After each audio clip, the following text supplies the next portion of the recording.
Vous êtes, mesdames et messieurs, sur NCA, la nouvelle chaîne africaine, et bienvenue à vous dans Frontal, votre rendez-vous qui vous plonge au cœur de l'actualité politique sur le continent. 24 septembre 2024, l'homme d'affaires et pilier du régime béninois Olivier Bokor est arrêté.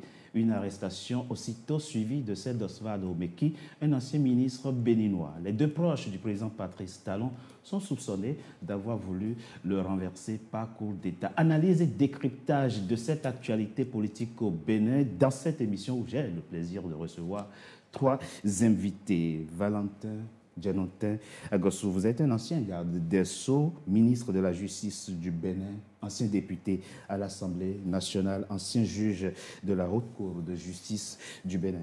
Un opposant en exil. Êtes-vous également, vous vous opposez frontalement au président Patrice Talon. Mais qu'est-ce qui vous oppose au président béninois? On en parle au cours de cette émission. Merci, monsieur le ministre. Merci, monsieur Togoui. C'était notre invitation. Jean-Bernard Bikim, vous êtes, vous, co-directeur du laboratoire interdisciplinaire de recherche en égypto-nubiologie et études africaines de l'Institut international des arts et métiers, président d'Alpha, du think tank Alpha, Alliance alternative africaine pour l'accompagnement, et d'ASSA, African Sovereign Advisory. Grand admirateur êtes-vous du président béninois Patrice Talon, que vous dites être une chance pour le Bénin, mais on en parle au cours de cette émission. Merci Jean-Bernard Bikim d'avoir accepté notre invitation. Et ma consoeur Karine Orio est avec moi. Vous êtes journaliste, analyste politique. Merci Karine Orio. Merci beaucoup Richard pour l'invitation. Notre invitation. L'homme d'affaires béninois Olivier Bokor a-t-il voulu renverser le président Patrice Talon par coup d'État? Oui, répond Mario Metonou, le procureur spécial de la CRIET, la Cour de répression des infractions économiques et du terrorisme, qui, le 2 octobre dernier, l'a placé tout simplement sous mandat de dépôt. On écoute Mario Metonou, le procureur spécial de la CRIET. Il apparaît que le commandant de la garde républicaine ayant en charge la sécurité du chef de l'État a été entrepris par le ministre Oswald Omeki de son propre compte et pour le compte de M. Olivier Bokor, à l'effet d'opérer par la force un coup d'État. C'est à l'occasion de la remise du véhicule et de la somme de 1,5 milliard de francs CFA que la brigade criminelle a procédé à l'interpellation de M. Oswald Omeki et du commandant de la garde républicaine. Monsieur le ministre, Djanotin, vous avez été une haute personnalité au Bénin, vous avez été ministre de la Justice. Quand je préparais cette émission, je discute à un de vos compatriotes, il est de votre génération, il connaît très bien le Bénin, la vie politique au Bénin, il connaît très bien le président Patrice Talon. Et il me dit, le président Patrice Talon est quelqu'un qui fait totalement confiance quand il veut. Et la bienveillance et la générosité sont sans limite chez lui. Mais quand on l'affronte, quand on le trahit, quand on le défie, il est sans pitié. Vous qui connaissez bien le président Patrice Talon et le Bénin, Olivier Bokor, son ami siamois, a-t-il trahi le président Patrice Talon, allant jusqu'à fomenter un coup d'État pour le renverser, selon vous? Merci, M. Togoui. Et c'est pour moi un plaisir de partager ce plateau avec votre consoeur, une charmante dame, et avec le professeur, je suis en train de découvrir qu'il connaît parfaitement le Bénin. C'est un plaisir pour moi. D'entrée de jeu, je vous dis, il n'y a pas eu coup d'État. Il n'y a pas eu du tout coup d'État, du tout alors. Tentative, a-t-on dit? Non, il n'y a même pas eu de tentative. Il n'y a pas eu de tentative. Vous savez, Olivier et Talon, c'est deux faces de la même médaille. Et Olivier fait un coup d'État à Talon, c'est un peu comme si Talon se faisait coup d'État lui-même. Et quand j'ai écouté tout à l'heure le procureur spécial, observez-le bien, c'est quelqu'un que nous connaissons depuis un moment, observez ses gestuels, son visage, la manière dont il lisait. Et ça, ce n'est secret pour personne, que tout ce que le procureur spécial dit, c'est ce qui est écrit depuis la présidence ou depuis le ministère de la Justice. C'est trop flagrant. Parce que, écoutez, on dit Omeki était en compagnie du commandant de la garde républicaine. Oui. On est allé les voir, on a vu 1,5 milliard, tout ça. J'avais suivi l'élément. Oui. Le procureur a montré des photos. Il n'a pas montré l'argent. Nous sommes d'accord. Oui. Il est allé jusqu'à dire que c'est Olivier qui a remis les sous. Au commandant. Non, au ministre. Ah, pardon, oui, oui, au ministre. Au ministre. Au Meki, oui. Et on est allé faire une perquisition chez le ministre. Oui. Mais on n'est pas allé faire une perquisition chez Olivier Bokor. Ça ne vous dit rien du tout? Qu'est-ce que vous voulez? Où voulez-vous en venir? Expliquez-nous. Mais on dit que c'est Olivier qui a remis l'argent. Oui. Ça veut dire que c'est Olivier qui a suffisamment d'argent. On a fait la perquisition chez le ministre, qui était chargé de transmettre les sous au commandant de la garde républicaine. Mais celui qui a autant d'argent, on n'est pas allé chez lui. Le seul militaire dans le jeu, c'est le commandant de la garde républicaine. On n'est pas allé faire perquisition chez lui pour voir s'il n'y a pas des armes. Quel coup d'État peut-on faire sans armes? Quel coup d'État fait-on à 3, 2 civils et un militaire? Mais c'est fait exprès parce que Talon sait très bien, et ça je ne veux pas dédouaner Olivier parce qu'on les a vus à l'œuvre, hein. Talon sait très bien qu'Olivier a suffisamment d'argent à la maison, d'argent liquide à la maison. Et il faudrait qu'il mette la main sur ça. Donc le fait de ne pas envoyer une équipe faire la perquisition chez Olivier, oui, c'est fait exprès. Parce que si les gens allaient, ils vont se dire, mais quand même, ces gens-là aussi, comment ils peuvent garder autant d'argent à la maison? Mais lui, Talon, il veut prendre ça. Et c'est déjà pris. Comment savez-vous que le président Patrice Talon a déjà mis la main sur, mais écoutez, sur la fortune? Vous avez dit tout à l'heure que j'ai été garde des Sceaux. Oui. J'ai quand même mes réseaux d'informations. D'accord. Et je vais vous donner beaucoup d'autres informations tout à l'heure. Très bien. Très rapidement, Jean-Bernard Bikim. Alors, je l'ai dit, vous êtes un grand admirateur du président Patrice Talon, dont vous magnifiez la gouvernance. Olivier Bokor et Patrice Talon, c'est des amis de longue date. Ils se font confiance. Et comme je le disais tout à l'heure, un compatriote dit il lui fait totalement confiance. Comment en arrive-t-il, si on suit le raisonnement de M. le ministre, à faire mettre sous mandat de dépôt quelqu'un en qui il avait totalement confiance s'il n'a rien fait? Faisons alors un peu de la psychanalyse dans ce cas. Quel est le regard que vous portez justement sur cette affaire qui devient intrigante? Cette affaire est une pure affaire de droit et de politique. J'aimerais au préalable marquer un coup très important. Oui. Par rapport à ce qui se passe en ce moment. J'ai été alerté ce matin quand je me suis levé par un message WhatsApp qu'il fallait absolument que nous marquions le coup pour le 7 octobre par rapport à ce qui se passe en Palestine, en Syrie, au Liban et au Yémen. Autrefois, la Palestine aujourd'hui s'appelait Canaan. Et Canaan était habité intégralement par des Noirs. Ils ont été massacrés de la même façon que les Palestiniens se font massacrer aujourd'hui. Et ça, c'est quelque chose que nous devons rappeler à nos dirigeants. Et les collègues m'ont demandé de passer ce message. Il faudrait que les 55 chefs d'État africains prennent leur courage à deux mains, réclament à Israël d'arrêter le massacre qui n'arrête pas depuis un an.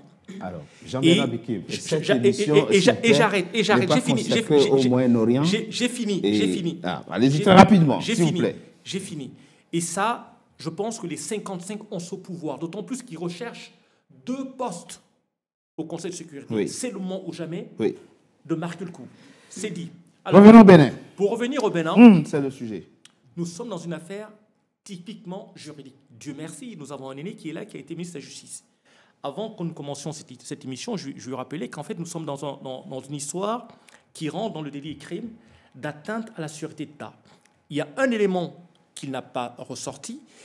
On a retrouvé en Côte d'Ivoire sur un compte de la NCA Bank 105 millions de francs CFA au nom du commandant de la présidence. Information immédiatement démentie par la banque. Très bien, très bien.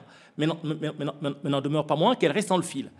Et quand on place quelqu'un dans le cadre d'une qualification d'atteinte à la sûreté d'État, il est au bon vouloir, il est entre les griffes, je ne vais pas le dire du diable, mais entre les griffes du procureur. Pour la simple bonne raison que ce délit et crime couvre non seulement le champ politique, pénal, terroriste et sécuritaire. Donc en le plaçant à l'intérieur, personne ne peut extraire Omeki et Boko des griffes de la justice. On comprend. Mais sur le fond, ce qui se passe aujourd'hui nous ramène justement à ce qu'avait déclaré le 11 décembre 1990 le professeur Tovoidjere, le parent du commandant de la présidence, du commandant de la présidence, qui disait attention, le colonel Dieudonné Tovoidjere, attention, la constitution que nous nous sommes donnée ne nous permet pas d'avoir tous les gages pour le mieux vivre ensemble. Pourquoi? Parce qu'il y a des insuffisances. Oui, la Constitution a été révisée entre-temps plusieurs fois. Non. Dans cette Constitution, puisqu'il y a le Bénin a l'une des constitutions les plus solides en Afrique. Dans cette Constitution, on met Dieu en avant. Après Dieu, on met qui? Les mânes des ancêtres. Qu'est-ce que ça veut dire? Ça veut dire que nous ne pouvons pas, nous Béninois, je me mets à l'intérieur, oublier ce que sont nos ancêtres, premier point. Le deuxième point qui est important dans cette affaire, nous avons là une lutte d'influence, de pouvoir, de puissance entre les mains des ancêtres, les coalitions pro-ivoiriennes et les coalitions pro-nigérianes. L'homme politique béninois a toujours été pris en tenaille entre ces trois groupes. Jean-Bernard Bekim. Aujourd'hui, plus concrètement sur le sujet. C'est important. Aujourd'hui, est-ce que Olivier Boko et le frère siamois de Talon? Je vais dire non. Olivier Boko a fait partie de la cour de Talon. Il faut le dire les choses. Oui. Talon est quelqu'un qui s'est fait à la force de ses réseaux et qui a occupé dans ses réseaux des positions très, très, très, très hautes, lui permettant de manœuvrer au gré de ses propres intérêts. Et Talon, c'est d'abord quoi? Talon, c'est d'abord un ultralibéral. Dans l'histoire du Bénin, nous avons, je ne vais pas revenir sur la période de la royauté, nous avons de Soglo, de Kérékou à Talon, Kérékou le marxiste, Soglo socialiste, Yahi le social-libéral. Soglo socialiste, je ne sais pas, mais enfin... Oui, sociodémocrate. Oui. Je vais habiller ça comme ça. D'accord. Je vais l'habiller comme ça. C'est un habillage. Mais n'oubliez pas de revenir concrètement. Et aujourd'hui, de quoi s'agit-il? De quoi s'agit-il? Dans nos fonctions suprêmes, qu'on le veuille ou non, quel que soit le pays africain, en dehors de l'Algérie, le Maroc, l'Afrique du Sud, mais tout le reste, les jeux de pouvoir commence à l'extérieur. La vraie question qu'on se pose aujourd'hui, est-ce qu'il y a eu coup d'État? Sur ce point, je suis d'accord, il n'y a pas eu coup d'État. Est-ce qu'il y a eu tentative de coup d'État? Non. Il y a un désaccord de fond entre Boko et Talon. Qui porte sur quoi? Qui porte sur le regard que Patrice Talon a sur la constitution béninoise. C'est le premier point de désaccord. Et le second point de désaccord porte sur la situation, le regard que Talon a sur la situation ne correspond pas au regard qu'a Boko sur la situation du Bénin. Et donc mais c'est intéressant ce que vous dites finalement.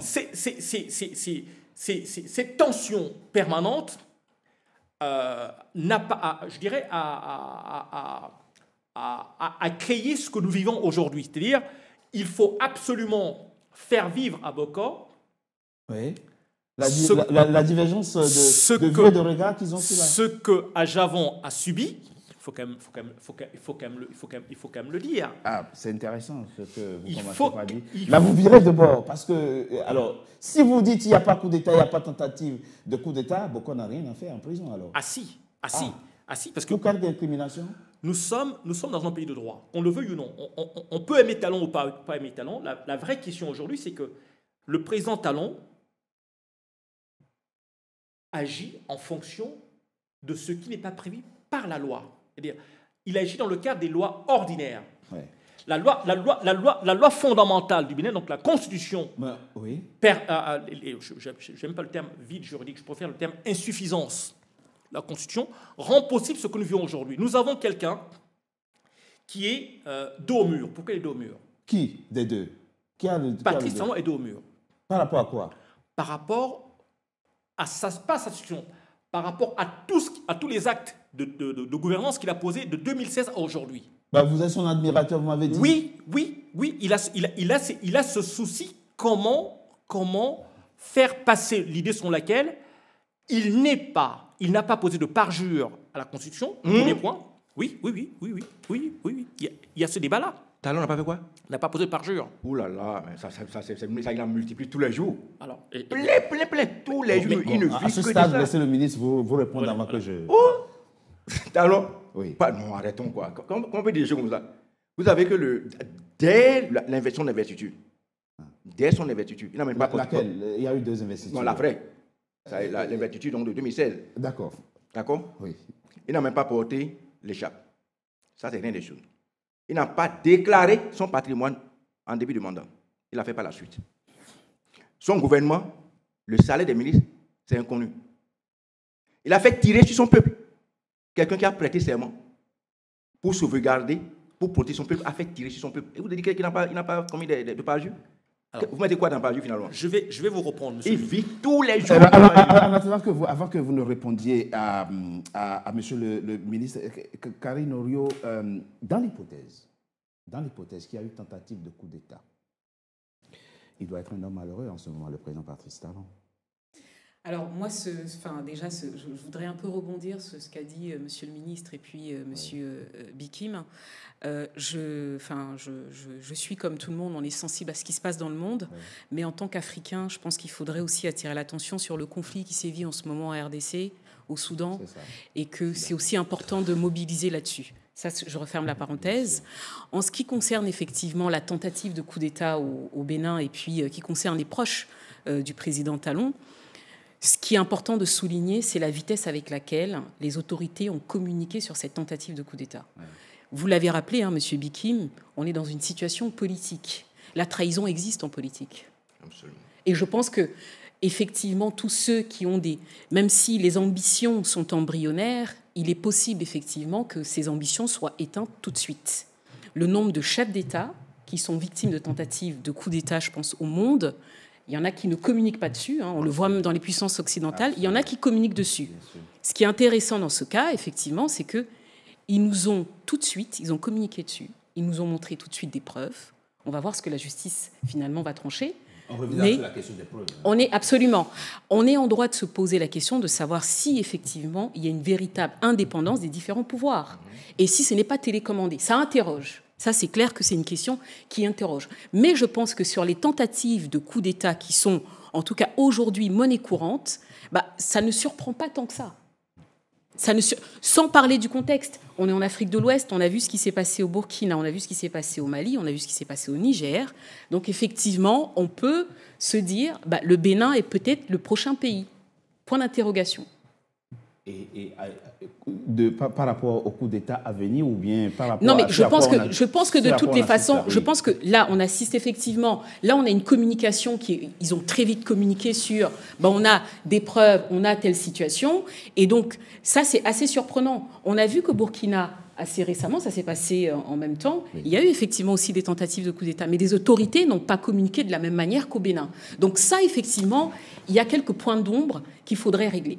Je propose qu'on marque une courte pause. On se retrouve dans quelques instants et vous aurez l'occasion de répondre. Jean-Bernard Békim, à tout de suite.